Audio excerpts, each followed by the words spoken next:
अपने दुश्मनों को माफ कर दो, बट अपने दुश्मनों का नाम कभी मत भूलो। क्या मतलब है इस कोट का? देखो, किसी को भी माफ करना, अगर सामने वाला अपने किए पे शर्मिंदा है, वो दिल से माफी मांग रहा है, तो उसे माफ कर देने में भलाई है, क्योंकि इससे आपके ऊपर भी इमोशनल बर्डन कम होता है। दूसरा, आपकी रिलेशनशिप भी इंप्रूव होती है। तो किसी को माफ कर देना is not bad, it is good. But सामने वाले का, जिसने आपके साथ गलत किया है, उसका नाम कभी मत भूलो। वो देखो इसलिए क्योंकि इससे लर्निंग्स मिलती हैं, ताकि सामने वाला फिर से आपकी सिचुएशन का फायदा ना उठा पाए, मतलब फिर से सेम चीज को रिपीट ना कर सके। इसलिए कैनेडी ने यह बात बोली थी, forgive your enemies but never forget their names, कि उन्होंने आपके साथ क्या किया था ये आप कभी मत भूलिए, ताकि फ्यूचर में आप इस प्रकार के इंसिडेंसेस से बच सको, फ्यूचर में आप अपने आप को प्रोटेक्ट कर सको, आप सावधान रहो। डेट आज की देखो 17 फरवरी है। आज अच्छे अच्छे आर्टिकल्स हम डिस्कस करेंगे। सबसे पहले आर्टिकल हम डिस्कस करेंगे आज, लद्दाख में फिर से लोग सड़कों पे हैं अलग से राज्य की डिमांड के लिए। दूसरा आर्टिकल हम डिस्कस करेंगे, किसान जो मांग कर रहे हैं एमएसपी पे लीगल गारंटी मिलनी चाहिए, कितनी सही कितनी गलत। बिजनेस स्टैंडर्ड का आर्टिकल है, वो तो पूरी तरह से बोलता है किसानों की जो मांग है वो इलॉजिकल है। क्या तर्क देता है बिजनेस स्टैंडर्ड हम देखेंगे। मतलब देखो, एक तर्क तो साफ तौर पे आपने भी सुना ही होगा कि सभी 23 फसलों पे एमएसपी की लीगल गारंटी सरकार अगर देगी, उनको प्रोक्योर करेगी, तो इतना खर्चा आएगा, सरकार के पास वो पैसा है ही नहीं। लेकिन इसके अलावा भी बहुत डायमेंशंस हैं। फिर तीसरा आर्टिकल हम डिस्कस करेंगे ये वाला, India European free trade association agreement announce होने वाला है, लेकिन किन चीजों को लेकर कंसर्न्स हैं। तो चलिए डिस्कशन स्टार्ट करते हैं। आज के डिस्कशन में फर्स्ट इंपोर्टेंट आर्टिकल लद्दाख के लोगों के द्वारा फुल स्टेटहुड की मांग से संबंधित है। आप देखो जीएस पेपर सेकंड के इस टॉपिक से आर्टिकल को रिलेट कर सकते हो। देखो एक बार फिर ले के जो लोग हैं वो सड़कों पर आ गए इस मांग को लेके कि लद्दाख को पूर्ण राज्य का दर्जा दिया जाए। कुछ जो बॉडीज हैं लद्दाख की, जैसे ले एपेक्स बॉडी और कारगिल डेवलपमेंट अलायंस, ये दो मेन पॉलिटिकल ग्रुप्स हैं लद्दाख में। इन्होंने तो देखो शटडाउन भी अनाउंस कर दिया, लद्दाख बंद का आह्वान कर दिया इस मांग को लेके। देखो मैं बैकग्राउंड से आपको यह आर्टिकल समझाता हूं। जब स्पेशल स्टेटस रिवोक किया गया ना आर्टिकल 370 के अंतर्गत, तो उसके बाद शुरुआत में तो लद्दाख के लोगों को काफ़ी उम्मीदें थी कि अब यहाँ पे ज़बरदस्त डेवलपमेंट आएगा। और डेवलपमेंट देखो कुछ हद तक आया भी, लेकिन नेगेटिव इम्पैक्ट भी सामने आए। नेगेटिव इम्पैक्ट जैसे देखो, पहले तो लद्दाख के लोगों की रिप्रेजेंटेशन थी Jammu and Kashmir state assembly में, लेकिन स्पेशल स्टेटस रिवोक होने के बाद तो लद्दाख को यूटी बना दिया गया, यूटी विदाउट लेजिस्लेचर। अब होता क्या है, यूटी में ना सेंट्रल गवर्नमेंट की चलती है, और सेंट्रल गवर्नमेंट पैसा भी कई बार ज़्यादा देता है यूटी को डेवलपमेंट के लिए। बट लोकल लोगों की नाराज़गी ये है कि हमारी तो रिप्रेजेंटेशन रही नहीं। कहने को एक हिल डेवलपमेंट काउंसिल है, बट उस काउंसिल के पास में कोई अथॉरिटी नहीं। और दूसरा, अब देखो स्पेशल स्टेटस रिवोक कर दिया गया तो बाहर के लोगों की इन्वेस्टमेंट आना ज़्यादा आसान हो गई, लैंड परचेज करना ज़्यादा आसान हो गया। तो लोगों को यह डर है कि यहां पे ना बाहर के लोग आने सेटल डाउन हो जाएंगे, डेमोग्राफी यहां की चेंज हो जाएगी, हमारा तो कल्चर ही खत्म हो जाएगा, हमारी लैंग्वेज खत्म हो जाएगी। और बाहर के लोग जॉब कर रहे हैं यहां पे, तो लोकल लोगों को जॉब नहीं मिल रही है, लोकल लोगों के पास में अपॉर्चुनिटी नहीं है। तो ये सारे कंसर्न्स हैं लद्दाख के लोगों के, इसी वजह से वो सड़कों पे हैं, इसी वजह से वो बार बार अलग से पूर्ण राज्य की मांग कर रहे हैं। और मांग देखो सिर्फ फुल स्टेटहुड की नहीं है, कुछ दूसरी भी मांगे हैं। आप ये प्रोटेस्ट का पोस्टर देखिए, यहां से आपको मांगों का पता लग जाएगा। सबसे पहली मांग है ये फुल फ्लैश स्टेट, मतलब लद्दाख को एक राज्य बना दिया जाए जिसमें लेजिस्लेचर हो, लोकल एमएलए चुन के आए और वो डिसाइड करें कि लद्दाख की डेवलपमेंट कैसे आनी चाहिए, यानी लोकल अफेयर्स पे लोकल प्रतिनिधियों का कंट्रोल होना चाहिए। ये पहली मांग है।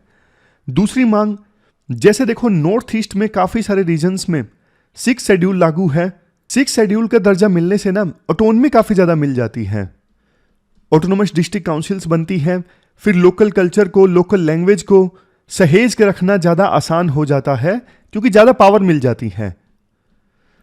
तो लद्दाख के लोग ये मांग कर रहे हैं जैसा 6 शेड्यूल का दर्जा नॉर्थ ईस्ट में कई रीजन्स को मिला हुआ है, वैसा दर्जा यहां पे भी मिलना चाहिए। नेक्स्ट, लोकसभा में और राज्यसभा में सीट्स इंक्रीज की जाए लद्दाख की। और सबसे लास्ट में अर्ली रिक्रूटमेंट, मतलब जल्दी से रिक्रूटमेंट होनी चाहिए, लोकल लोगों को रोजगार मिलना चाहिए और उसमें लोकल लोगों को रिजर्वेशन भी मिलना चाहिए। ऐसा नहीं कि बाहर के लोगों को रोजगार मिले और फिर वो यहां पे आके काम करने लग जाएं। अब थोड़ा थोड़ा इन डिमांड्स को थोड़ा डिटेल से समझ लेते हैं। सबसे पहली बात, 6 शेड्यूल की मांग।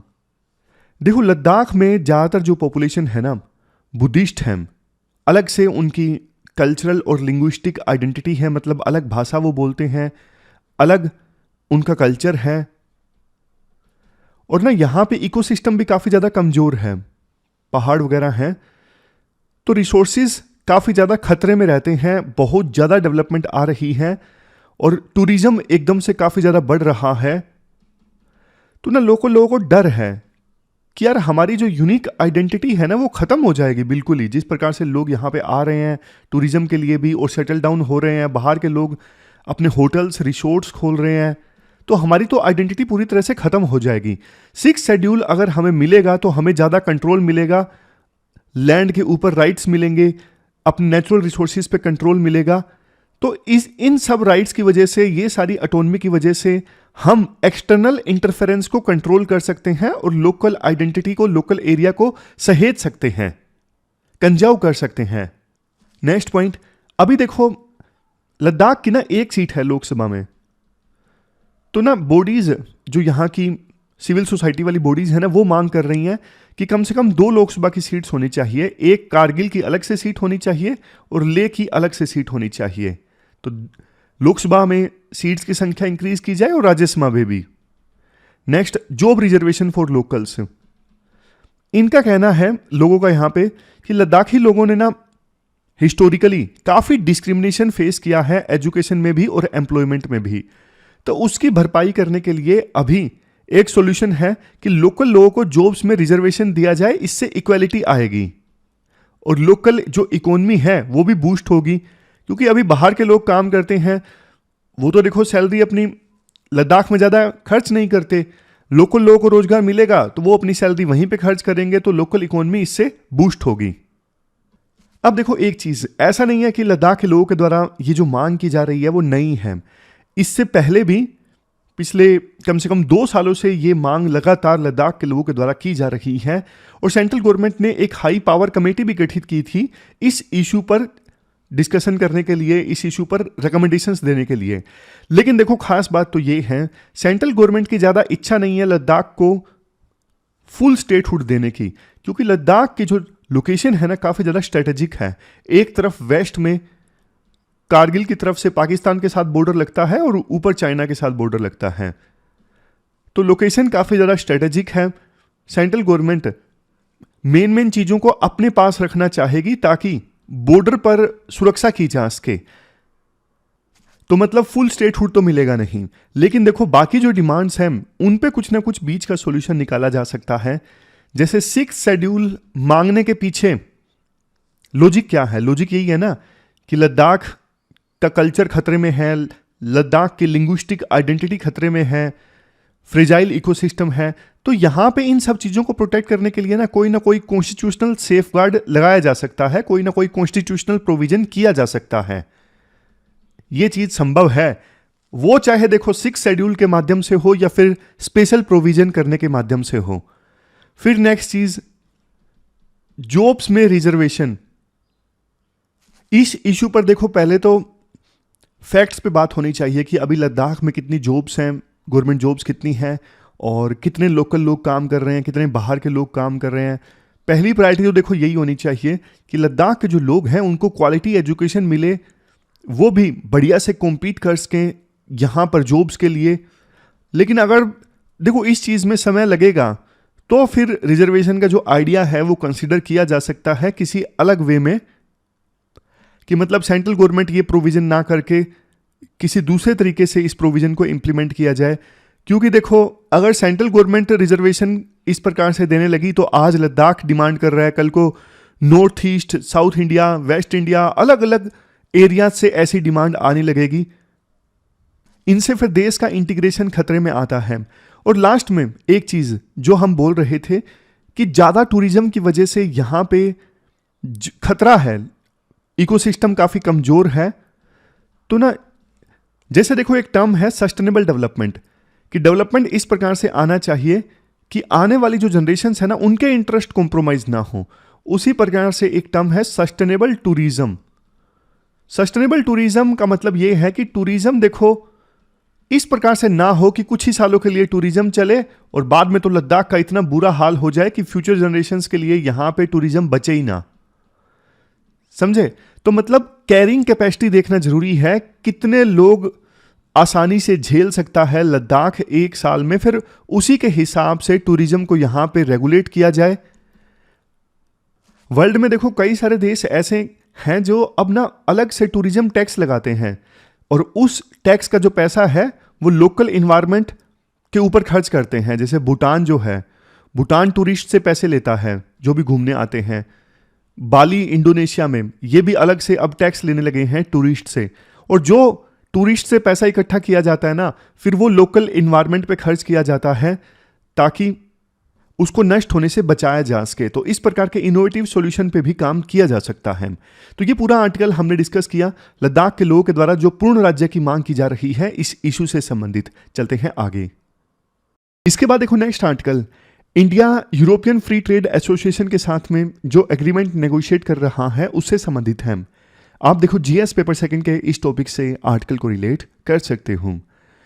देखो एक्सपेक्टेशंस काफी हाई है, जल्द ही इंडिया और यूरोपियन फ्री ट्रेड एसोसिएशन के साथ में फ्री ट्रेड एग्रीमेंट अनाउंस हो सकता है। ये जो एसोसिएशन है ना, यूरोपियन फ्री ट्रेड एसोसिएशन, इसमें 4 देश हैं। कौन कौन से? एक तो देखो स्विट्जरलैंड, दूसरा नॉर्वे, तीसरा आइसलैंड, चौथा कुछ लिक्टेनस्टाइन, इस टाइप का कुछ है। 4 देश हैं। अब नेगोशिएट तो हो रहा है फ्री ट्रेड एग्रीमेंट, लेकिन जो ड्राफ्ट लीक हुआ ना उसमें एक प्रोविजन पे काफी कंट्रोवर्सी जनरेट हो रही है। वो कंट्रोवर्सी है डेटा एक्सक्लूसिविटी से संबंधित। देखो 2008 के बाद से ही आईपीआर यानी इंटेलेक्चुअल प्रॉपर्टी राइट्स एक बड़ा इशू इंडिया फेस करता है, अलग अलग खास करके डेवलप कंट्रीज के साथ में फ्री ट्रेड एग्रीमेंट नेगोशिएट करने में। अब जैसे ये जो स्विट्जरलैंड एंड नॉर्वे हैं, यहां पे ना बड़ी बड़ी फार्मास्यूटिकल कंपनीज हैं जो काफी रिसर्च करके ड्रग बनाती हैं, काफी खर्चा हो जाता है। और इंडिया आपको पता है हब माना जाता है एक प्रकार से, खास करके जेनरिक मेडिसिन का। तो ना ये देश नॉर्वे और स्विट्जरलैंड ये भी काफी ना कॉशियस हैं कि यार इंडिया के साथ फ्री ट्रेड एग्रीमेंट साइन हो गया तो इंडिया की जो जेनरिक मेडिसिन हैं वो भर जाएंगी, उनकी फ्लडिंग हो जाएगी हमारे देश में। और हमारे देश में जो ऑलरेडी फार्मास्यूटिकल कंपनीज काम कर रही हैं, जो रिसर्च में पैसा इन्वेस्ट करती हैं, उनका बिजनेस बर्बाद हो जाएगा। ये इशू तो देखो काफी सालों से चला आ रहा इशू है। और इसमें ना एक बैलेंस इस प्रकार से इस्टेब्लिश होता है कि जो भी ड्रग कंपनी बहुत मेहनत करके, बहुत पैसा खर्च करके, R&D करके ड्रग को डेवलप करती है ना, उसे इनिशियली कुछ सालों के लिए पेटेंट दे दिया जाए। फॉर एग्जांपल 20 सालों के लिए, कि वही कंपनी इस ड्रग की मैन्युफैक्चरिंग करेगी, 20 सालों के लिए पेटेंट मिल गया और कोई नहीं कर सकेगा, ताकि 20 सालों में वो पूरा पैसा कमा ले और रिसर्च पे जितना भी खर्चा हुआ उसकी भरपाई कर ले। और बदले में डेवलपिंग कंट्रीज के लिए और गरीब देशों के लिए एक प्रोविजन ये किया गया कंपल्सरी लाइसेंसिंग का। कंपल्सरी लाइसेंसिंग का मतलब ये है कि अगर देखो कोई गरीब देश है या फिर डेवलपिंग कंट्री है, वहां पे कोई बीमारी फैल गई या फिर पब्लिक इंटरेस्ट इन्वॉल्व है, तो उस सिचुएशन में वो किसी भी कंपनी को लाइसेंस दे सकती है कि भैया अब तो मजबूरी है, अब तो हमें लाइसेंस देना ही होगा, अब आपका पेटेंट नहीं चलेगा क्योंकि हमारे लोगों को बहुत ज़्यादा जरूरत है, तो इसलिए हम लाइसेंस दे रहे हैं कि उसकी जेनरिक मेडिसिन बना ली जाए। तो इस प्रकार से बैलेंस चल रहा था काफ़ी सालों से। बट ये जो अमीर देशों की कंपनीज है ना, ये नए नए हथकंडे अपनाती हैं ताकि गरीब देश किसी भी प्रकार से जेनरिक मेडिसिन ना बना पाए। अब एक नया लीगल इनोवेशन खोज के लाई है, वो है डेटा एक्सक्लूसिविटी। डेटा एक्सक्लूसिविटी मतलब अब जैसे कोई ड्रग है, स्विट्जरलैंड की कंपनी ने बनाई है R&D करके, तो स्विट्जरलैंड की वो कंपनी बोलती है कि इस ड्रग से संबंधित डेटा भी हम नहीं शेयर करेंगे किसी दूसरी कंपनी के साथ में, डेटा एक्सक्लूसिवली हमारे पास ही रहेगा। मतलब क्लिनिकल ट्रायल्स किए होंगे ना इस ब्रांडेड कंपनी ने जो स्विट्जरलैंड की है, ड्रग को अप्रूवल दिलवाने के लिए ट्रायल किए होंगे, उससे ड्रग की इफेक्टिवनेस का पता लगा होगा, कब कब काम करती है, किन कंडीशंस में काम करती है। तो स्विट्जरलैंड की ब्रांडेड कंपनी बोलती है कि हम ये डेटा कुछ सालों के लिए, फॉर एग्जांपल 5 से 10 सालों के लिए किसी के साथ भी शेयर नहीं करेंगे, डेटा पर सिर्फ और सिर्फ हमारा हक है। तो इससे जेनरिक मेडिसिन बनाने वालों को नुकसान है, क्योंकि वो इसी डेटा का इस्तेमाल करते थे। जैसे इंडिया की कोई जेनरिक मेडिसिन बनाने वाली कंपनी है ना, वो ब्रांडेड कंपनी का डेटा ले लेती थी जेनरिक मेडिसिन को भी अप्रूवल दिलवाने के लिए। लेकिन अब ब्रांडेड कंपनी जो है स्विट्जरलैंड की, वो अपना डेटा शेयर करेगी नहीं, तो लोकल इंडिया की कंपनी जो जेनरिक मेडिसिन बनाती है वो फिर अप्रूवल कैसे दिलवाएगी, उनके पास में डेटा ही नहीं है। तो कहने का मतलब ये है, ये जो डिस्प्यूटेबल पॉइंट है ना आईपीआर वाला, वो किसी ना किसी फॉर्म में इमर्ज होके आता ही रहता है जब भी free trade agreement India negotiate करता है दूसरे देशों के साथ में। देखो, इंडिया वैसे तो जेनरिक मेडिसिन का हब है पूरे वर्ल्ड में, बट ये भी हमें मंथन करना चाहिए, इस पर भी सेल्फ इंट्रोस्पेक्शन करना चाहिए कि इतने सालों के बावजूद हमारे देश में इकोसिस्टम क्यों नहीं है कि हमारे देश की कंपनीज भी बढ़िया से R&D करें और नई ड्रग्स डेवलप करें बढ़िया बढ़िया। देखो, धीरे धीरे देश आगे बढ़ रहा है, लेकिन काफी स्लो है नई ड्रग्स के मामले में। दूसरा, इवन डेटा के लिए भी हम दूसरी कंपनीज के ऊपर डिपेंडेंट है, ये भी हमारे लिए चिंता की बात है। हमारे देश में ऐसा इकोसिस्टम होना चाहिए ना कि लोकल जेनरिक कंपनीज भी खुद से डेटा इकट्ठा करें, खुद से क्लिनिकल ट्रायल्स करें। ऐसा इकोसिस्टम हमारे देश में होना चाहिए। अभी हम क्या है, डिपेंडेंट हैं। ब्रांडेड कंपनीज बढ़िया R&D करके ड्रग बनाएंगी और हमारे देश की कंपनीज जेनरिक मेडिसिन बनाने में महारत हैं, उसकी कॉपी करेंगी। ये चीज देखो सही नहीं है। और जो डेवलप कंट्रीज की कंपनीज बोलती है ना कि हमने बहुत पैसा खर्च किया है ड्रग डेवलप करने में, हम बहुत एक्सपेंसिव है ड्रग डेवलप करना, इंडिया को बल्कि इस पैराडाइम को, इस नरेशन को, इस नरेटिव को चेंज करना चाहिए। देखो, कोविड-19 की महामारी आई, वैक्सीन यूएस की कंपनी ने डेवलप की, लेकिन हमने भी तो वैक्सीन डेवलप की ना। हमने सस्ती वैक्सीन डेवलप की, कम खर्चा करके वैक्सीन डेवलप की।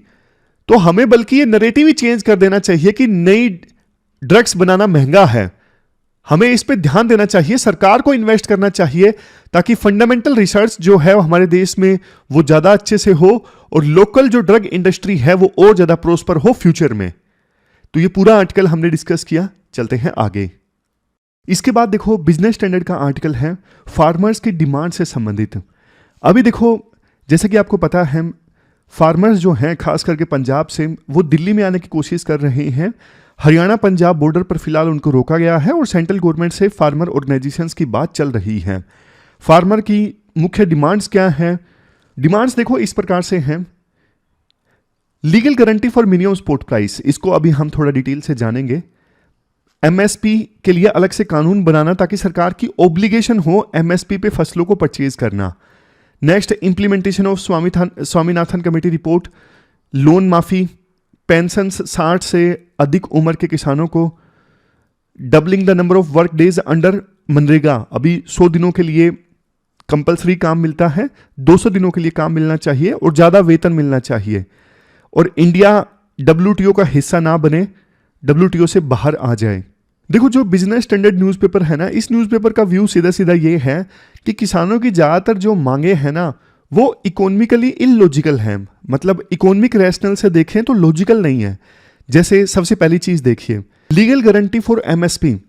अभी ना सरकार 23 फसलों के लिए एमएसपी डिक्लेयर करती है और उसमें से कुछ परचेज करती है, जैसे व्हीट एंड राइस को परचेज करती है ताकि नेशनल फूड सिक्योरिटी एक्ट के तहत पीडीएस के माध्यम से लोगों को अनाज दिया जा सके जो लोग गरीब हैं। और इसके लिए सरकार बफर स्टॉक भी मेंटेन करती है, यानी ये फूड ग्रेन जमा करके रखती है। और गन्ने वगैरह के लिए सरकार अलग से एफआरपी अनाउंस करती है ताकि किसान शुगर मिल्स को अपना गन्ना बेच सके। बाकी 23 में से 3 फसलों की तो हमने बात कर ली, व्हीट, राइस और गन्ना। बाकी फसलों के लिए भी सरकार एमएसपी तो परचेज करती है लेकिन प्रक्योर नहीं करती। लेकिन दाम अगर बहुत ज्यादा कम हो जाए तो बीच बीच में सरकार इंटरवेंशन करती रहती है, बोनस वगैरह प्रोवाइड करती रहती है। तो किसानों की पहली मांग ये है कि इन सभी की सभी 23 फसलों के लिए सरकार जो एमएसपी अनाउंस करती है उसकी सरकार लीगल गारंटी दे कि हम एमएसपी पे इन फसलों को प्रक्योर करेंगे ही। तो बिजनेस स्टैंडर्ड का सबसे पहला पॉइंट तो ये है कि अगर सरकार सभी फसलों को प्रक्योर करेगी तो उनका क्या करेगी सरकार प्रक्योर करके। अभी जैसे व्हीट एंड राइस है उसको सरकार प्रक्योर करती है, उसका तो इस्तेमाल हो जाता है नेशनल फूड सिक्योरिटी एक्ट के तहत सस्ता व्हीट एंड राइस जनता को देने के लिए जो लोग गरीब हैं। लेकिन बाकी फसलों को 23 में से बाकी फसलों को सरकार प्रक्योर करके क्या करेगी उनका। दूसरी चीज, जब देखो मान लीजिए किसी फसल के दाम मार्केट में कम है तो उस समय सरकार एमएसपी पे उनको प्रक्योर कर लेती है, तो जो प्राइवेट ट्रेडर है वो तो डिस्करेज हो जाएगा ना, उसकी तो कभी बारी नहीं आएगी फसल को परचेज करने की। उसको पता है थोड़ा सा भी दाम कम हुआ तो किसान जाके बेचेंगे सरकार को एमएसपी पे, तो वो तो मार्केट से आउट हो जाएगा प्राइवेट ट्रेडर जो है। और प्राइवेट ट्रेडर अगर आउट हो गया मार्केट से तो देखो उस फसल के दाम गिरने ही हैं। गिरने क्यों है? क्योंकि प्राइवेट ट्रेडर है ही नहीं मार्केट में, तो परचेज करने वाला ही कोई नहीं है। जिस चीज को कोई परचेज करने वाला ही नहीं है तो उस चीज के रेट तो नीचे ही जाएंगे ना। जिस चीज की डिमांड ही नहीं है उस चीज के रेट तो नीचे ही जाएंगे, तो मजबूरी में उस चीज को गवर्नमेंट को ही प्रोक्योर करना पड़ेगा, मतलब पूरी की पूरी मार्केट कोलैप्स हो जाएगी। आप फिर से एक एग्जाम्पल की सहायता से देखिए, मान लीजिए इस सीजन के लिए सरकार ने अनाउंस कर दिया कि बाजरा के लिए एमएसपी रहेगा 2500, समझ गए। अब 2500 एमएसपी रहेगा, बाजरा की जो है फसल है उसकी हार्वेस्टिंग हो गई, किसान बेचने के लिए गया मार्केट में। अब प्राइवेट ट्रेडर जो है 2300 में खरीदने के लिए तैयार है, लेकिन जो किसान है वो नहीं बेचेगा ट्रेडर को, वो बोलेगा कि मैं एमएसपी पे सरकार को दे दूंगा, सरकार मेरे से खरीदने के लिए तैयार है। तो ना प्राइवेट ट्रेडर जब बार बार किसान उसके पास आएंगे, रेट पूछ के चले जाएंगे और बेचेंगे जाएंगे सरकार को, तो प्राइवेट ट्रेडर जो है वो डिस्करेज हो जाएगा। धीरे धीरे प्राइवेट ट्रेडर्स अपना बिजनेस छोड़ना स्टार्ट कर देंगे, कम प्राइवेट ट्रेडर रह जाएंगे। कम रह जाएंगे तो किसान फिर फ्यूचर में जब अपनी फसल बेचने जाएगा तो फिर देखो प्राइवेट ट्रेडर मिलेगा ही नहीं मार्केट में, और मजबूरी में किसान को अपनी फसल सिर्फ एमएसपी पे ही बेचनी पड़ेगी। और कई बार तो ऐसा होता है कि किसान अपनी फसल को ना एमएसपी से ज्यादा भी बेच पाता है। प्राइवेट ट्रेडर्स जो हैं कई बार एमएसपी से ज्यादा पे भी परचेज करते हैं। लेकिन अगर इन 23 फसलों के लिए लीगल गारंटी मिल गई कि सरकार एमएसपी पे इनको परचेज करेगी, तो फिर प्राइवेट ट्रेडर मार्केट से आउट हो जाएगा और फिर फसलों के दाम वैसे ही मार्केट में कम हो जाएंगे और किसान पूरी तरह से गवर्नमेंट पे डिपेंडेंट, गवर्नमेंट को एमएसपी पे प्रक्योर करनी पड़ेंगी ये सारी फसलें। गवर्नमेंट करेगी क्या इन फसलों का वो पता नहीं। फिर बिजनेस स्टैंडर्ड यह भी बोलता है कि देखो ये 23 फसलें ही क्यों, और बहुत सारी चीजें हैं जैसे मिल्क है, पोल्ट्री प्रोडक्ट्स हैं, ये काफी तेजी से इमर्जिंग मार्केट है, किसान इनका भी उत्पादन करते हैं, इनकी बात क्यों नहीं की जाती? क्या इनको भी सरकार प्रक्योर करेगी? अगर हां तो इतने सारा दूध का सरकार प्रक्योर करके करेगी क्या? इतने सारे अंडों का प्रक्योरमेंट करके सरकार करेगी क्या? फसलें तो और भी बहुत सारी हैं, किन किन को एमएसपी पे सरकार प्रक्योर करेगी और किन किन को छोड़ेगी?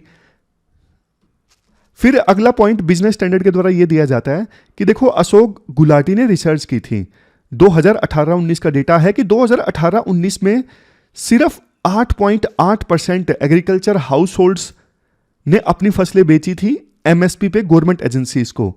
मतलब बहुत कम किसान एमएसपी का फायदा उठा पाते हैं।